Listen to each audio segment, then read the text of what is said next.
Hi everyone, Brett here from Metropole, and today I'm going to talk to you about a case study. I was on social media recently and someone posted about the potential to buy a really cheap bargain property in a low socioeconomic area, give it a bit of a tidy up, really increase its value and have that one-off hit, and then also be able to rent it out for a good price or a good rental return. And everyone commented, yes, great idea, sounds good. And it does sound like a good idea, but the other thing that you have to consider as part of your investment strategy in your portfolio is the level of risk.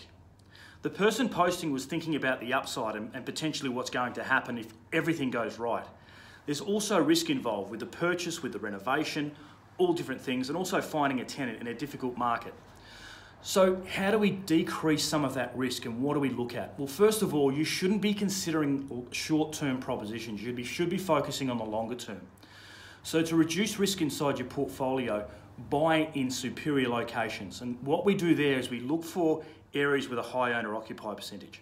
Some of this information here can be found on Domain's suburb profile, and it gives you an indication of how many people in the area own or are paying off a mortgage and how many are renting. We want a bigger percentage owning the property.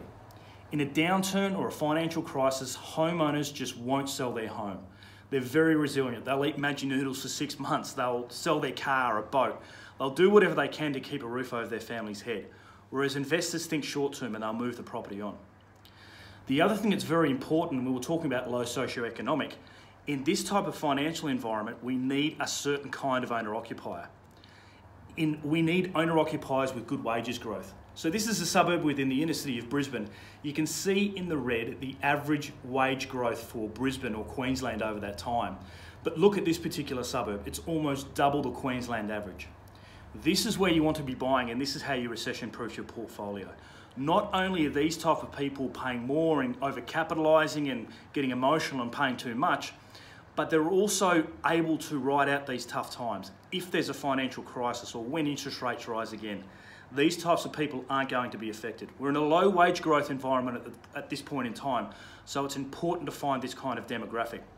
What we don't want to see, and what the areas you don't want to buy in, is the average areas, or even in some cases below average. What we've got here is an average suburb 20 or 30 kilometres out of Brisbane, and wages have really just kept up with inflation or income. So people are living paycheck to paycheck. They don't have the ability to be able to save, invest, and increase their circumstances. And if you're buying into one of these locations and there's a financial crash or a downfall, it's full of investors or low socioeconomic people, they're going to struggle to hold onto their house, and that's going to create an onward selling, and potentially you could lose 20 or 30% of your capital, which is what we've seen previously.